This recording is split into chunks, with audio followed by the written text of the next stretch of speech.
Good afternoon, everyone. Thank you for joining us. Today we are releasing the Department of Defense annual report on sexual assault in the military for fiscal year 2016.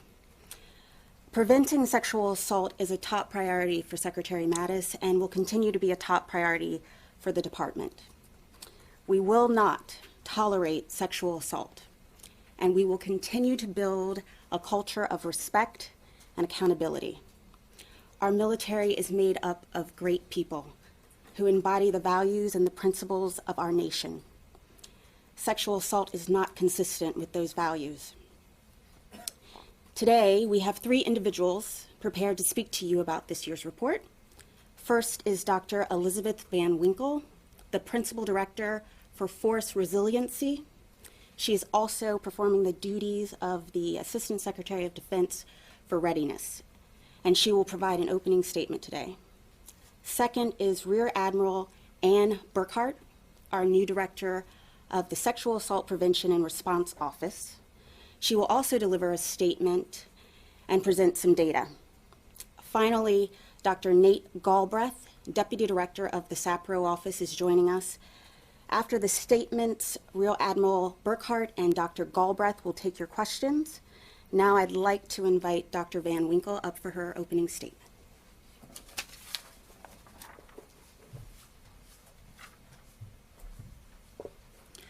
Good afternoon, and thank you for joining us. Today, the department will release the 2016 Sexual Assault Prevention and Response Annual Report.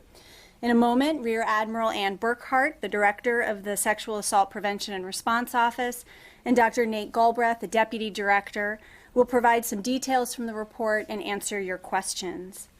Overall, this year's report shows indications of progress. The number of active duty service members who we estimate experienced a sexual assault has decreased since 2014. They are at the lowest levels we have seen since we began to survey on prevalence. In addition, the proportion of service members who made the difficult decision to report a sexual assault has increased. Increased reporting of this crime is critical to ensure service members receive restorative care and that the department can hold offenders appropriately accountable. However, the decision to report is a personal one. It is often a difficult one. We see the increase in rates of reporting as an indicator of a continued trust in our response and support systems. Sexual assault and sexual harassment have no place in our society, let alone in the military service. It is counter to our expectations of good order and discipline and a threat to our core values. This behavior affects people's well-being and, frankly, it undermines the readiness of the fighting force. Addressing these issues is essential to the health of our force and an integral part of the department's personnel and readiness mission. I have personally spoken with members of our active force and have heard firsthand how sexual assault impacts lives and careers. I also understand the direct impact sexual assault can have on force readiness and our ability to carry out the national defense strategy. One incident can impact the trust between military members, degrade unit cohesion, and takes focus off of the mission at hand. The strength of our force relies on the resiliency and discipline of our military members. Simply put, sexual assault weakens our force. Given this, the department has taken and continues to take an aggressive approach to addressing sexual assault. Through strategic policies and programs, we strive to reduce the occurrences of this crime through prevention efforts while encouraging greater reporting from those who've experienced this crime. Our approach has yielded some progress over time, and as mentioned, our key metrics are moving in the desired direction. With that said, the fight to end sexual assault, sexual harassment, and related misconduct in the military is far from over. We do not confuse progress with success. There remain a number of important challenges that demand our continued attention. There is no acceptable number of sexual assault incidents, and we remain committed to preventing occurrences of this crime and providing the best possible care for our service members. One of the most critical things we can do is put proven leaders at the top of this issue. And today I am pleased to introduce the department's newest director of the Sexual Assault Prevention and Response Office, Rear Admiral Ann Burkhardt. Anne brings a wealth of perspective and experience to this mission, and we are excited to have her at the helm. As a Navy Human Resources officer, she brings a deep understanding of how to work through our most pressing personnel issues. She most recently led the Navy's 21st Century Sailor Office and was responsible for integrating efforts to address the broad spectrum of issues that impact sailor resiliency, including sexual assault and sexual harassment.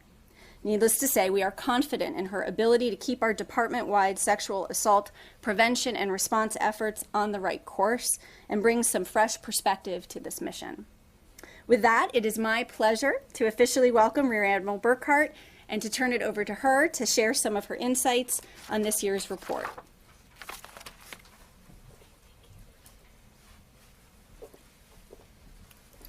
Thank you, Dr. Van Winkle, and thank you for joining us today. I'm honored to take on this role as the new director for the Department of Defense Sexual Assault Prevention and Response Office.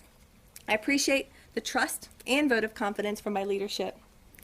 As someone who's been working in this space for the past few years, I'm familiar with the current trajectory that the department's on, what's working well, and what needs more attention. We will continue our efforts to provide first-class support to those who have been victimized, and to build on our progress. It's time to further evolve our prevention efforts. The department's approach will align with the advice of the Centers for Disease Control and Prevention, advancing a public health approach to building safer military communities. We want these military communities to have a capacity to stop sexual assault and related misconduct before it occurs. As a career naval officer, I've seen firsthand how destructive sexual assault can be to the effectiveness of our fighting forces and all those, military and civilian, who support them. A lethal force demands a military environment that is free from this crime and other readiness-degrading behaviors. We also owe it to our people to deliver the best possible support for those who experience this misconduct. As we take measures to protect servicemen and women from sexual assault, it is important that we do take a hard look within, be transparent for what we find, and always seek ways to improve. Every policy and initiative we put forth is designed with two overarching goals in mind. First, to substantially reduce the occurrence of sexual assault. And second, to encourage service members who have been victimized to file a report so they can get the help they need. Clearly, it's more complicated than that, but at the end of the day, we want to connect our actions to the reduction of crime and an increase in reporting. The data in the report we're releasing today, which accounts for fiscal year 2016, suggests we're moving closer to those goals.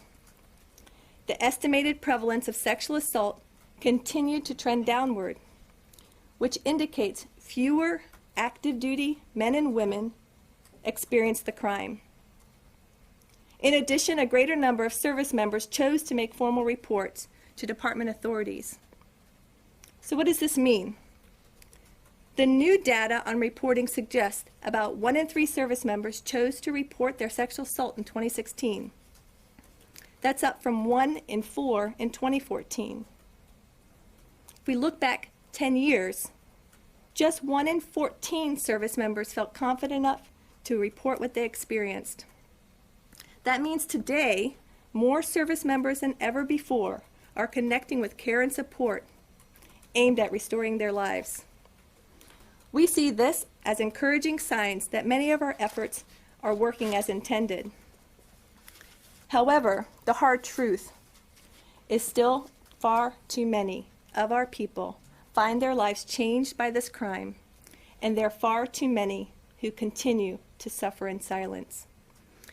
Concerns about being stigmatized, ridiculed, or experiencing retaliation also remain far too prominent in our people's minds. We must do more to address their concerns. Our mission requires each of us to rely on each other without hesitation. This bond is broken when there's sexual violence or harassment. Even worse, when this behavior is condoned or ignored. Sexual assault violates the core values of our military and must never be tolerated. We have more work to do to advance dignity and respect for each and every person. It is essential to military readiness. Ultimately, this challenge demands a commitment at the individual level. Everyone within the Department of Defense must make it their mission to denounce sexual assault and do their part to prevent it. Protecting our people does protect our mission, and we will not cease our efforts until we get this right. Now I'd like to share some high-level findings from this year's report. If you have a handout, you can go to slide 2. As I previously indicated, the prevalence or occurrence of sexual assault in 2016 decreased for both men and women. Every 2 years, we conduct a scientific survey of the active duty force. In 2014, we had 4.9% of active duty women and 0.9% of active duty men experiencing some kind of sexual assault in the year prior to being surveyed.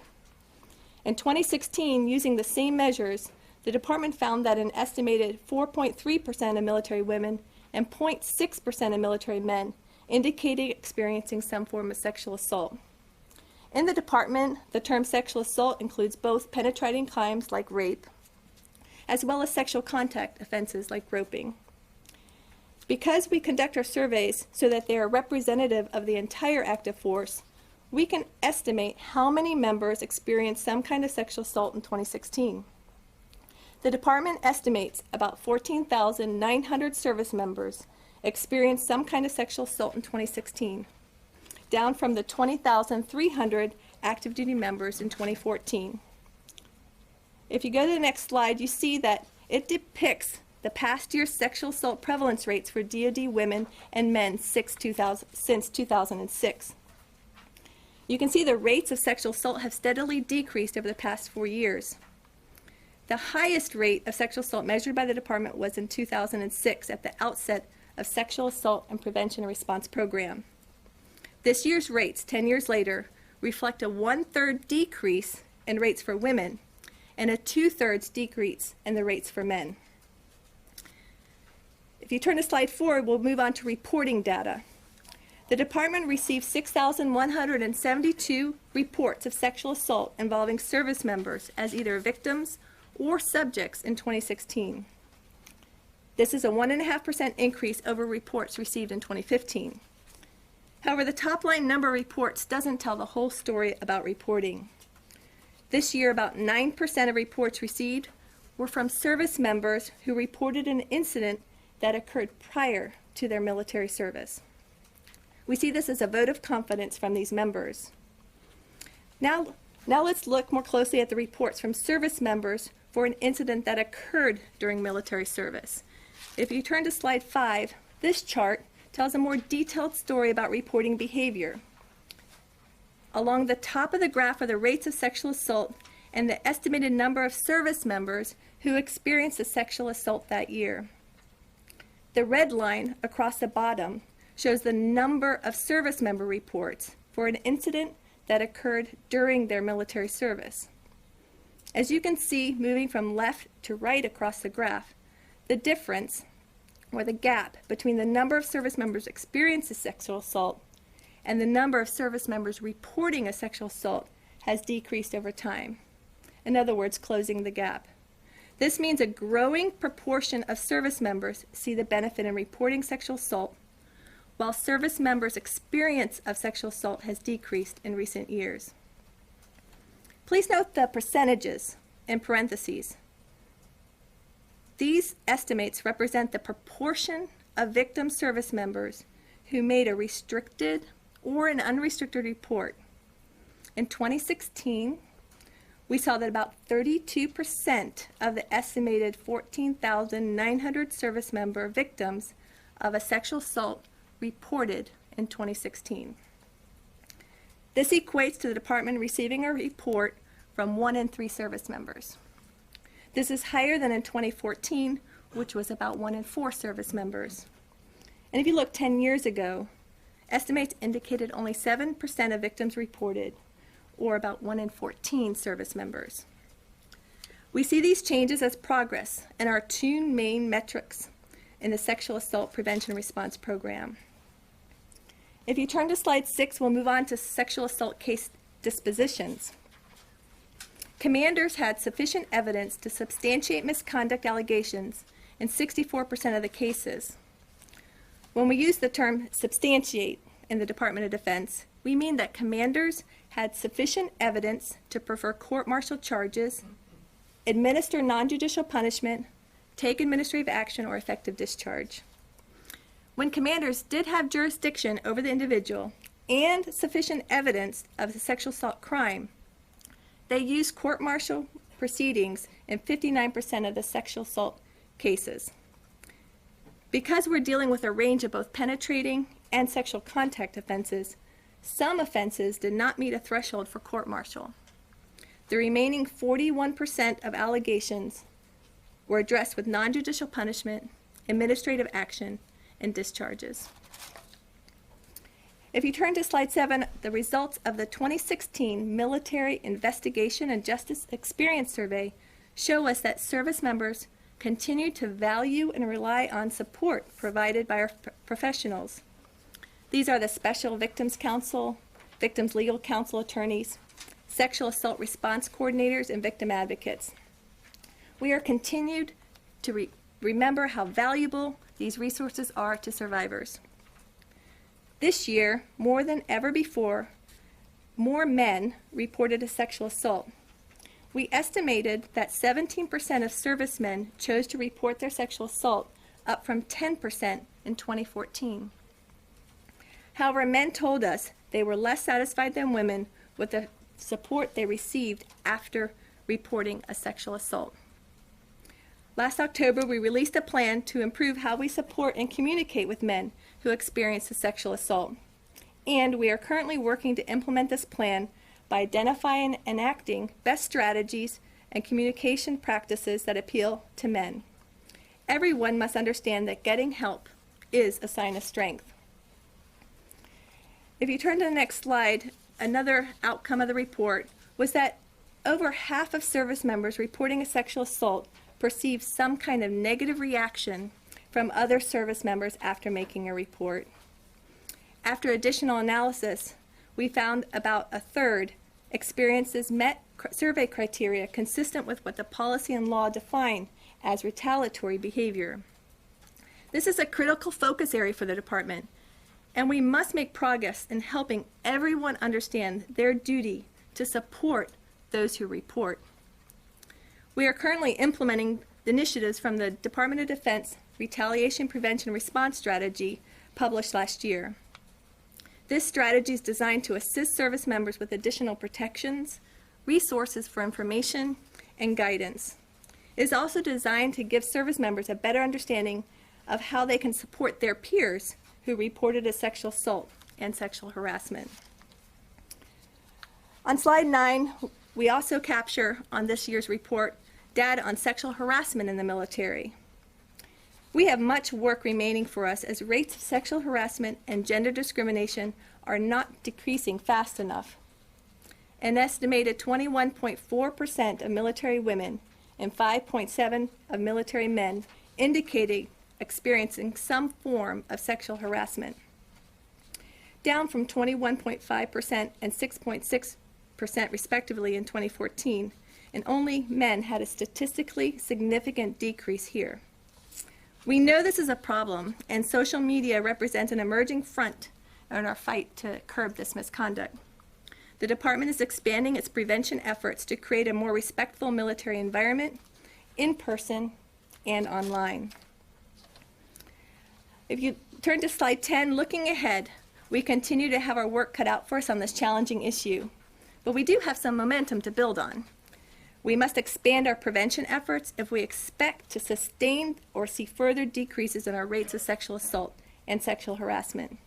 We're working with the Centers for Disease Control and Prevention to identify evidence-based initiatives that will improve respect and safety in our military communities. The department will also step up its sexual harassment prevention efforts to create a culture of dignity and respect that military service demands. The health and well-being of our people and the readiness of the force to execute the national military strategy demands our ability to get this right. I'll now ask Dr. Galbreath, my Deputy Director, to join me here to answer a few of your questions.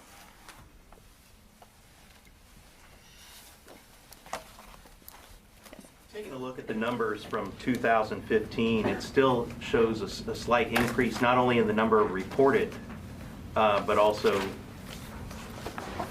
4,794 in the number from last year, 2015. Are you looking on the slide that shows both prevalence and reporting? Correct. So you're looking at the red line?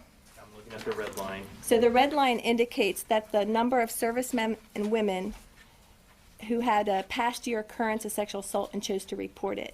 So as we look at those numbers going up, we think that's a good thing.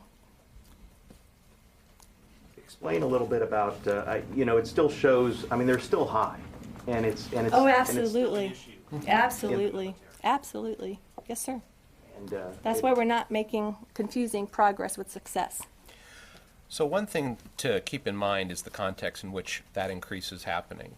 If you look in the civilian world, it's very difficult to see those kinds of reporting rates. We're certainly, I think people expect more from us, and so we're trying to do more. But what I would offer to you is that one third of service members represents about 43% of women who made a report of sexual assault and 17% of men. That's where our real progress lies, is getting that proportion of people, our pie slice, if you would, of people that experience a sexual assault to report it. That's the progress that we're seeing. Certainly, we would all like no sexual assault. Tara Kopp, Stars and Stripes. There's about a 6,000 difference in the prevalence number from 2014 to 2016. Could you talk about the major reasons why you see such a dip? Did the survey language change, or is it something to do with hazing, or what do you think this drop comes to? I think, thank you for the question. I think primarily what we wish we could nail it, right? Because then you could identify, but it's complicated and not one factor contributes to the overall decline. But I think sustained leadership engagement in this space has resulted in the continued emphasis across the department and the services to make a difference and reduce the crime of sexual assault while also enhancing the response efforts. So that signal is loud and clear, and I think continuing that will help us make further progress in that area. I would agree, ma'am. The only thing I would add to that is we do see a great deal of service member engagement on this, is that in many sectors of military society, our military folks have made this issue their own, and we've seen the benefit of that. A second question on the cases and their dispositions.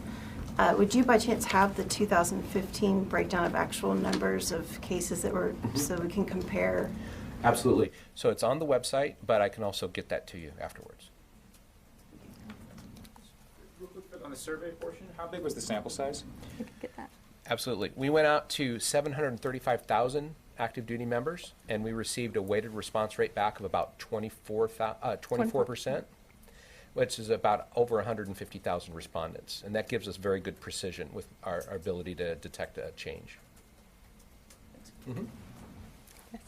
On the disposition case, one of the concerns in the ranks, particularly among women, is the fact that commanders still, they feel that the commanders are not taking this serious enough to prosecute the cases. And it's a judgment of evidence. Having been a Navy legal officer back in the dark ages, weighing the evidence to take to the commanding officer to recommend going to court martial or even NJP is a judgment call. Is there anything underway to kind of increase the commander's understanding of how seriously they need to take this thing? Absolutely. Over the past several years, we've been working very closely with the services to improve commanders' preparation with regard to this issue, and also to better understand their duties under the Uniform Code of Military Justice, to rely upon the recommendations from their staff judge advocates, like you talked about, their military lawyers. Every single one of the dispositions this year reflect a recommendation by that staff judge advocate. And this year there were 0 cases where a staff judge advocate said, you should prosecute this case in the way that we recommend, and the commanders following that recommendation. So that's a protection that was enacted just recently so that we could get a better oversight on that. Yes, thank you. Hi, Ben Kessling from the Wall Street Journal. The Marines United case that just happened recently is probably the most public sexual harassment, sexual assault case that's come up recently. How has that benefited your office so far as airing out so much that's happening, having victims actually see people getting punished for what's happening? Was in some ways what's happened with Marines United ultimately a good thing for preventing sexual harassment in the military? I think anytime that we have behavior of servicemen and women that are not in line with our values, it's not a good thing, right? We continue to, the investigation's ongoing, so specifics on that I can't comment on, but I think it highlights, and the survey data supports that sexual harassment is an area that we need to make further progress. So it just is along with our prevention strategy on the way forward to focus specifically on sexual harassment prevention. And has what's happened with Marines United nudge forward commanders' willingness to hold people accountable? I mean, because following on that question, talking with victims of military sexual trauma, military sexual assault, one of the things that I frequently hear talking to them is that they don't think that anybody cares and nothing happens. But with this Marines United thing, people are finally, there's some stuff happening, and it's happening very publicly. Absolutely. I think that we have to walk the walk and after we talk the talk, correct? Otherwise, we don't have any credibility. And I think what you see in the numbers this year is more and more people hearing their commanders and their senior officers promising that if you come forward and you tell us about it, we're going to take some kind of action. I'll just offer that the Marine United case, a lot of that came to light after a lot of our data was collected. And so there might not be time to actually have that roll into what we have to tell you about 2016.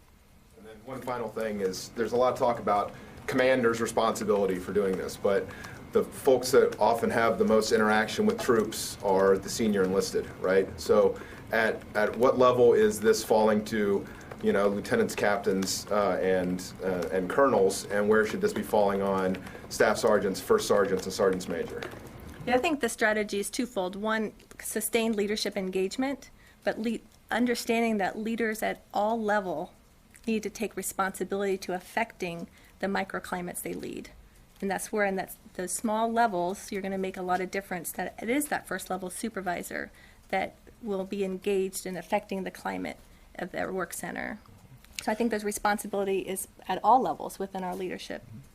And one of the things that we've done in recent years is to enact a climate survey process by which commanders use their senior leadership team to get out through their entire unit and kind of find out what's going on with regard to, hey, this is what our climate says, what is our plan to get after some of the challenges that we see here in our unit. And so that's where we rely on our senior enlisted leaders. Nate, I just want to follow up a little bit on Tara's question on the difference between the number of men and women in the, what was it, 14,900 total. Do you see the difference being a number of services tried to focus more effort on reaching out to male victims the last couple of years? Do you see that as playing a role in this, or, because we've talked a little bit about hazing, are more men not reporting hazing anymore because they realize maybe it's not important, not relevant, or is there less hazing going on? I think what we saw is there's a couple of questions in there. So first of all, the question between 2014 and 2016 remained the same. So as far as folks being able to characterize their experience was to whether or not it involved hazing, about a third this year. It was about the same as what we saw in 2014.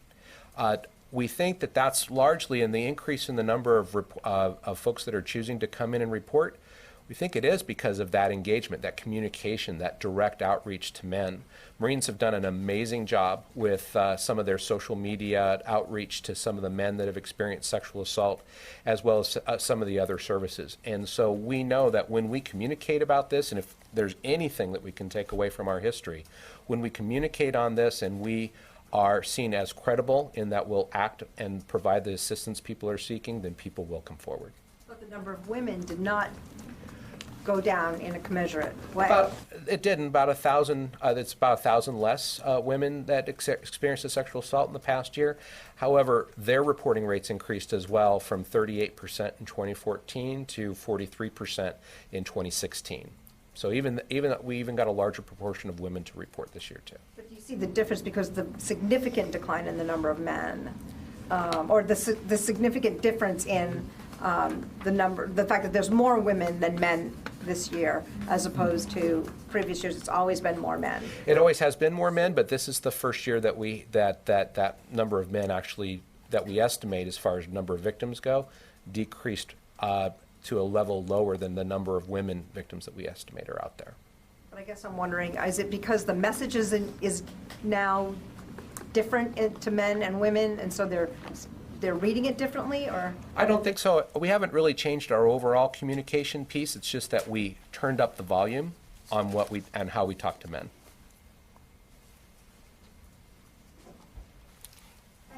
Hello, bad with VOA. You said that commanders had sufficient evidence to take disciplinary action in about 2/3 of cases, but then you followed it and said that the commanders used the court-martial process in 59% of cases where they had jurisdiction and evidence.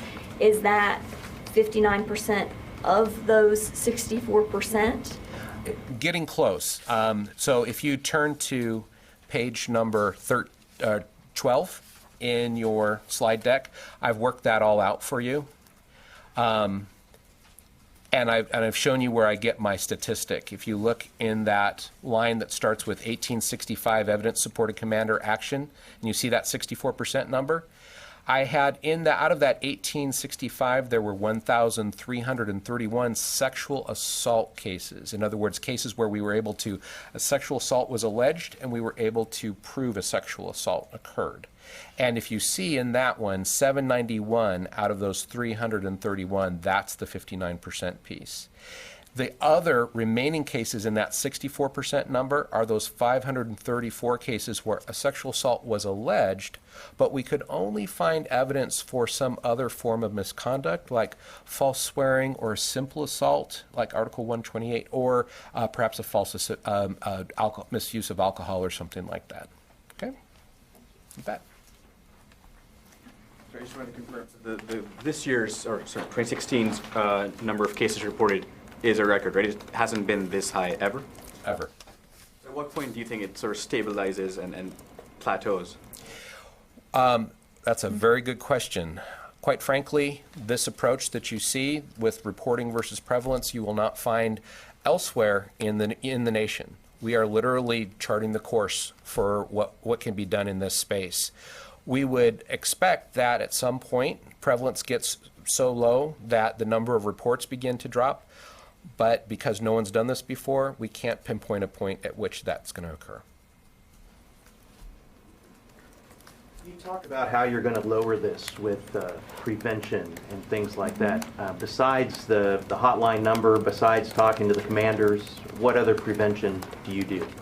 Right now, we're in the middle of exploring that, looking at evidence-based prevention strategies, and we're working on a prevention plan of action that we'll be coordinating with the services throughout this year and next year, looking at specific ways we can have targeted approaches for prevention strategies.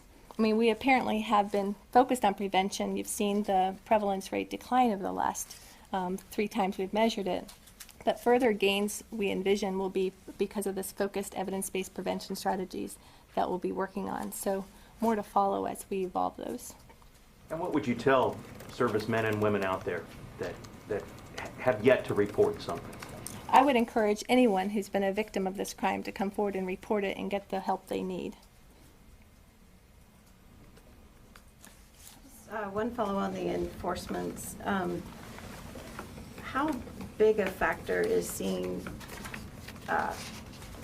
perpetrators be punished, much like the Marines United question, you think in increasing the number of reports that come in from year to year? That's a good question. I'm not sure that we've done the analysis on that, but what I would offer to you is this idea that we have to have a strong military justice system in order to be credible. If folks come in and they make a report, they have to see that we're going to do something with that. So what we do is we work on a victim empowerment model. If you make a report of sexual assault, we will follow your lead, but we'll also provide you restorative care, we'll provide you counseling.